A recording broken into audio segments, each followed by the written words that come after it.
Unconditionally জনগণের কাছে ক্ষমা চাইতে হবে। যে নিষিদ্ধের বিষয়টা কাকে গ্রহণ করবে বা করবে না, এটা জনগণের বিষয়।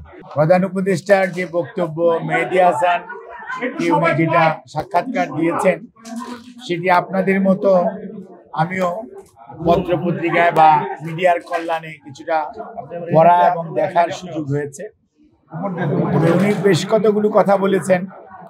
অমর্ত্য সেন ওনাকে কি বলেছে, বা মেহেদী হাসান যে প্রশ্ন করেছে, এবং মেহেদী হাসানের প্রশ্নের প্রতি উত্তরে মাননীয় প্রধান উপদেষ্টা যেটা বলেছেন, তার মধ্যে যেটা মানুষের মধ্যে একটু, ইভেন আমার মধ্যেও এক ধরনের প্রশ্নবোধক চিহ্ন হয়েছে যে বাংলাদেশের মিডিয়ায় আমরা দেখেছি যে আওয়ামী লীগকে নিষিদ্ধ করা হয়েছে।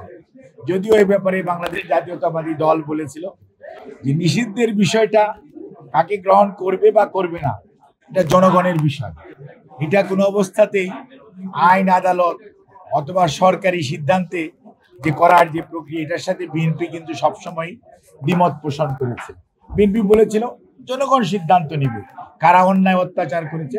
তবে বিএনপি সবসময় একটা কথা আমরা বলছি, সেটা হচ্ছে দোজ হু আর এই গণহত্যাকারী এবং এটার যারা আদেশ দিয়েছে তাদেরকে আইনের আওতায় এনে যথাযথ বিচার করা, এবং সেটি সাবেক প্রধানমন্ত্রী হোক, ওনার দলের বড় বড় নেতারা হোক, অথবা দলের অন্যান্য যে কর্মীরা আছে যারা এগুলোর সাথে, এবং সরকারি কর্মকর্তা কর্মচারী যারা অতি উৎসাহী হয়ে বিভিন্ন বাহিনীর লোক এবং অনেক সংস্থার লোক, সর্বোপরি আপনার প্রশাসন দেখেন, বিচারালয় দেখেন, অনেকে ওয়ান স্টেপ এহেড, তারা অতিরিক্ত মানে আপনার করেছে যেটি তাদের জুরিডিকশনের মধ্যে পড়ে না। বান্ডেল থাকলে প্রতি সেনমানিতে টাকা বাঁচবে।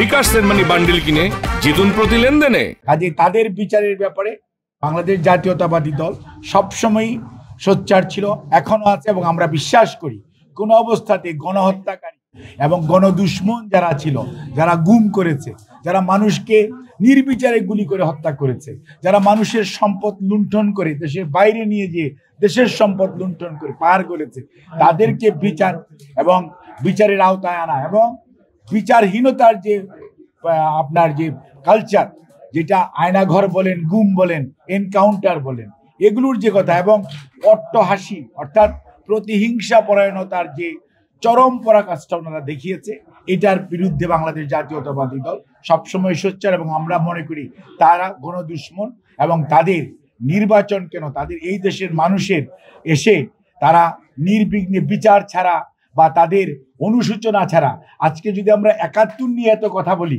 তাহলে এই ২৪-এ গত ১৫ বৎসর দেশের ভোটাধিকার চুরি, দিনের ভোট রাতে করেছে, তার জন্য তাদের অনুশোচনা হবে না, এটা তো হতে পারে না। কাজে দে নিড টু মানে আপনার কি বলে যে আনকন্ডিশনালি জনগণের কাছে ক্ষমা চাইতে হবে, যেটা জনগণ সিদ্ধান্ত নেবে ক্ষমা করবে কি করবে না।